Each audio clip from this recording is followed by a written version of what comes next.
Thought some of you new guys might get a kick out of what I'm doing today. I've already made a couple videos of this process, but if you haven't seen like video number 193 out of 400 or whatever it is now, you're gonna get to see it again today. What I'm doing is waxing balls. These are cannonballs here from the American Civil War. These are the ones that I found last summer. I'm not sure how many are there, but you guys can count them up.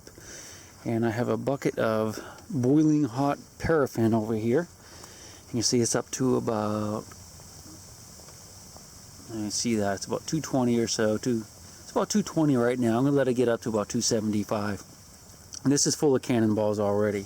What I'm going to do is I'm going to let that heat, again, until it gets up to about 250, 275. And that's boiling all of the water out of the shells, because a lot of those are hollow and they have water on the inside, and there's water permeating in through the iron. So that hot wax will heat everything up to above boiling, which is 212 Fahrenheit, and all of the the water will come out of them. So in a half an hour, maybe an hour, there won't be any water in those iron shells. They'll be permeated somewhat with wax. And we'll take them out of here, and I'm going to put them on this piece of tin I have to let them cool down so that I can work on them. You see this stuff right here? This is wax from last year.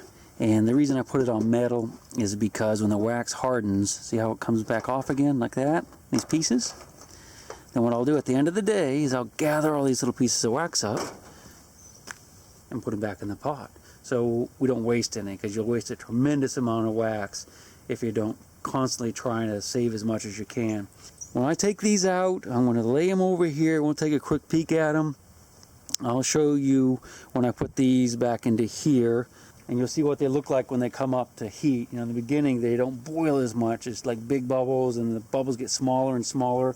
That's the way I can tell that it's getting close to being done. But one very, very important warning for you guys that might do this. You must make sure these cannonballs or shells are disarmed properly first, because if you don't and you heat them above boiling, the water inside will turn to steam. The steam will build up and cause it to explode. You won't get an explosion because of gunpowder. You'll get an explosion because of the steam inside. And let me show you another little thing that's very, very important. Even if you have these things disarmed properly, sometimes on these shells that are hollow on the inside, like this one, so you can look right down in that hole. This is where it was drilled out, and it's been flushed, so there's no gunpowder in here. And some of these are called shell. Now, if this is a shell, that means that it's just a hollow sphere on the inside, and that's not a problem to go ahead and wax it. Now, if you have a cannonball and you drill it out and it's completely hollow on the inside, that's called shell. That's a shell. If you have what's called case shot, little round balls on the inside, they call that case. So you have two different kinds of cannonballs you have to worry about. These can be very dangerous when you're doing this wax process, because these are suspended inside the ball, inside this sphere. There's a hard substance that is usually made out of pitch or tar, like tar from a just tar or pitch from a pine tree. So these things will not be rolling around, but when you heat it up, the tar and the pitch will melt, and it'll actually come out of the ball and float to the top, which is kind of neat. But guess what? If you have this cannonball sitting in that pot, just like this, there's no problem. But if you have this hole pointing down like that, and it's full of these little round balls, when that pitch or matrix melts, these little round balls are going to go right down to the bottom of the shell, and it's very possible that one will land right here like that, just like a cork. And the pressure will build up because it's trying to push that ball out of the inside, and this is much larger than this hole, so it's trying to push it out, so it's going to act like a cork and just cork that cannonball, and the pressure is going to build and build and build as the steam builds and builds and builds on the inside, and it could explode. Again, not an explosion from the gunpowder, but an explosion from the steam. And it may not be of such force that it's going to kill anyone or throw pieces up through your roof, but it could be of such force that it will throw that hot wax all over the place, scalding you. I had a friend that had that happen to him. Now, he didn't get wax on him, but it just a whoosh, and the wax went flying.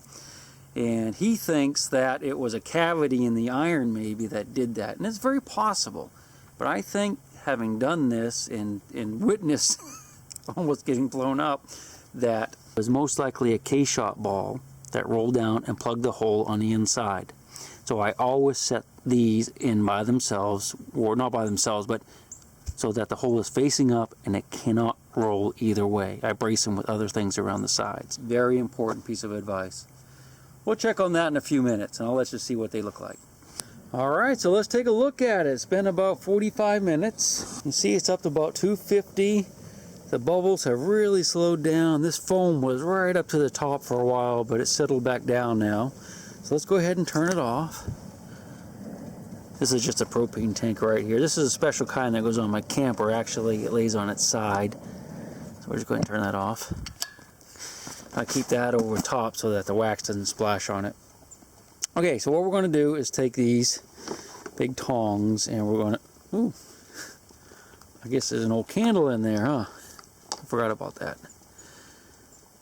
I melt out the old candles too for the wax. Got a couple more over here somewhere. Yeah, I'll put it right there with the others. Alright, let's see what they look like. You ready?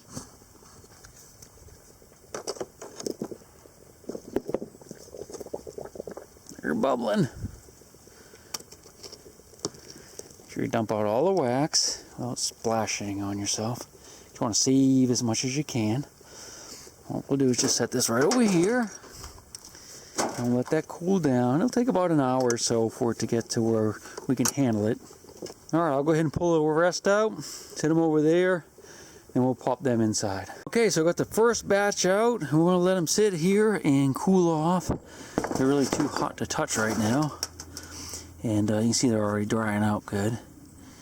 And we'll put another batch on. What do you say? Yeah, it's ready. We have the second batch on. And as you see here, it's almost up to 200. But look at the wax. You see there's very few small bubbles on this, mostly just big ones. That's a mistake a lot of guys make when they do this, is they put the shells on and they don't get them hot enough for long enough so that the water starts to boil out of the shells. Probably in another 15 minutes, we'll look at this and there'll be just lots of little bubbles just filling up in here. That's when you know it's getting close to where it needs to be. These are the ones I just took out. You can see they're cooling down nicely. You see they're already starting to dry out here. And what I'll do is take a little bit of wax and keep filling that in.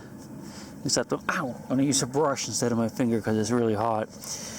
These are a few that I put in that batch, but I wasn't thinking and I put too many in, and it made the wax come all the way up to the top, and when this starts to bubble, it'll go over, and if it goes over and gets in the flame, it'll burst into flames and have a big fireball out here. And I do have a hose there, although you're not really supposed to use water on hot wax, but I'll do it if it means not letting the house burn down. But this is what happens with the wax. If you don't get the cannonball hot enough, the wax just congeals on the outside and it just makes a heck of a mess. In many a time I've had friends that have tried this process and they didn't get the things hot enough and the wax looked like that and it was just terrible, and you know, I guess they just need to watch the Aquachigger videos. Alright, we'll look at them again when we're done, I guess. You don't need to see... Oh, hey, you want to see one more thing? Come over here, I'll show you something. I found this big blob of yucky muck in my tub of water over there, and I forgot that that's actually a artillery shell from the Civil War that I was going to make a video of. When I cracked it open, I was going to take a little hammer. In fact, I have a little silver hammer right there, and I'm going to bang on the artillery shell and crack that stuff off. This is what naturally occurs when you have an artillery shell or any type of iron that's in the river. It leaches out iron and it makes a crust from all the mud and stuff. And you see shells and rocks and whatnot on there. See, it's already breaking off from where I sat it here. When I first found it, I wasn't sure this was an artillery shell, so I had to break off a little piece and then I could see that. But isn't that neat? That's the crust. So we'll take the little silver hammer and we'll go bang, bang. Maxwell, and we'll just tap it like this, and you'll hear it give way in a minute, maybe. Should have got a bigger hammer, I guess. It's pretty thick. Hear it? You know, it has like a hollow sound. That means it's cracking away from the iron. There it goes. Maybe. You can see it right here. It's breaking away. Ah, here we go. Oh, it's going to be a pretty one, isn't it? Yeah. Now, this is black powder. You don't have to worry about black powder exploding when you hit it. It'll never go off just by hitting it. It's not like the modern explosives. So there's absolutely no danger. And if you look in the end, you can see the fuse hole. It's open. So this thing has actually been full of water for the last 150 years. Back to tapping. There we go. Oh, look at that, baby. That's a beaut, isn't it? And when we're tapping, we just don't want to hit the iron because we don't want to damage it. So we'll just keep hitting the outside there. Yeah, see it's hollow sounding now. It's coming off. There we go. This is a Schenkel artillery shell from the American Civil War. Isn't that a beauty? It's going to be perfect. I'm going to re-drill it, flush it out good, and you know, just make sure there's nothing down in it, that the cavity is nice and open so that when we put it in the wax, steam won't build up in there. And poof. So, pretty cool, huh? So remember how I was telling you about the matrix and those cannonballs, the tar or the pitch that held the little balls together in there? One of the shells on this batch has some tar in there, and you can see it. It's floating to the top right here. Look at that. Ooh. Isn't that cool? That's coming out of one of those cannonballs. And when this stuff cools, it hardens, and it will hold the little lead balls in place so they don't roll around on the inside. We're going to save that. I love that stuff. Let's smell it. It smells like asphalt. Kind of cool. I'll get a little container and we'll put it in it. So what I'm going to do is I'm going to take this little jar here, that was a candle, and a spoon, and I'm going to fill this jar up with the tar, and then dump off the excess wax, and then we'll scoop out the tar.